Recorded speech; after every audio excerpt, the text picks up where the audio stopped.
It might be tempting to think that signing your buyer-broker agreement is just a quick formality to start touring homes. But what if I told you that agreement your agent just handed you might hide a few traps that can bite you later? Most buyers don't know, but you can actually build your own agreement, one that protects your goals and still meets the new home buying rules. And it's kind of mind-blowing once you realize how much control you actually have. Tip number 1, don't sign before you vet. Your buyer-broker agreement does not protect you from hiring the wrong agent. It only defines the relationship with the agent in front of you, for better or worse. That's why your first line of defense is who you sign with rather than what you sign. Take time to vet your agent before putting pen to paper. Ask about their negotiation experience, neighborhood expertise, and how they structure offers in the new compensation landscape. When you vet first, you stay in control. If you want a step-by-step process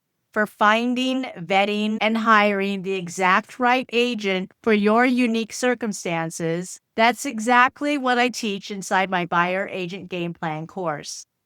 Once you're fully confident that you've picked the right agent, then confidently lock them in with a contract that's fair to both sides. Tip number 2, focus on the core 5. Focus your efforts on the clauses that matter most for you. Even a great agent can hand you a contract that heavily favors the broker and not you. That's where my core 5 clauses come in: geographic area, duration, agency relationship, compensation, and termination. Focusing on the core 5 cuts down on the noise. If you get the core 5 right and dump the rest, you have a solid, fair agreement. And even within these 5 clauses, pay particular attention to agency and cancellation. Under agency, make sure the agreement clearly prohibits agent conflict. You don't want your agent or their team representing the seller or other buyers. Make sure this is clearly stated in your agreement. And under cancellation,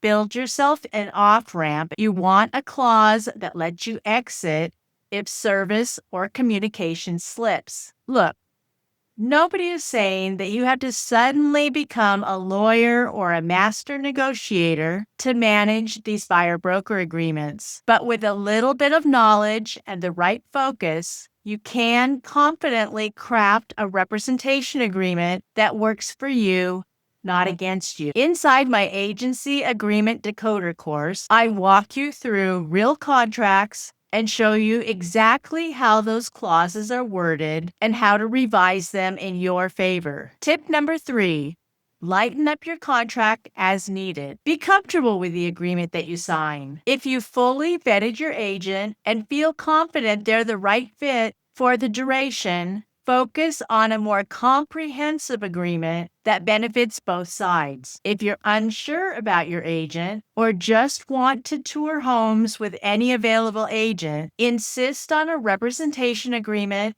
focused on the core 5 with a short duration. You can even write into the agreement that the agency clause is non-exclusive, which would allow you to enter a similar agreement with other agents. Keep in mind that good agents might not be interested in short, non-exclusive agreements.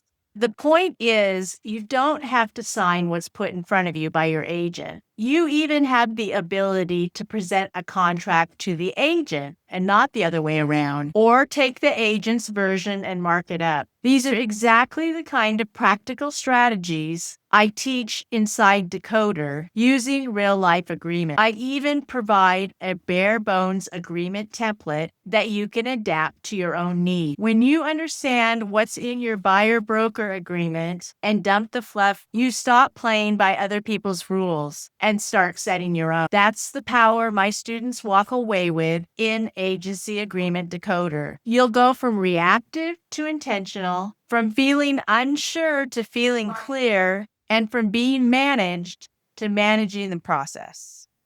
In short, You set the tone for your entire relationship with the agent, that of a confident, informed client. Your buyer-broker agreement can trap you, or it can become a tool to balance the contractual power. It all comes down to understanding what's in your representation agreement and shaping it to serve your goals. If you're ready to decode your own agreement and negotiate it like a boss, you'll find the link to my agency agreement decoder course in the description and on your screen.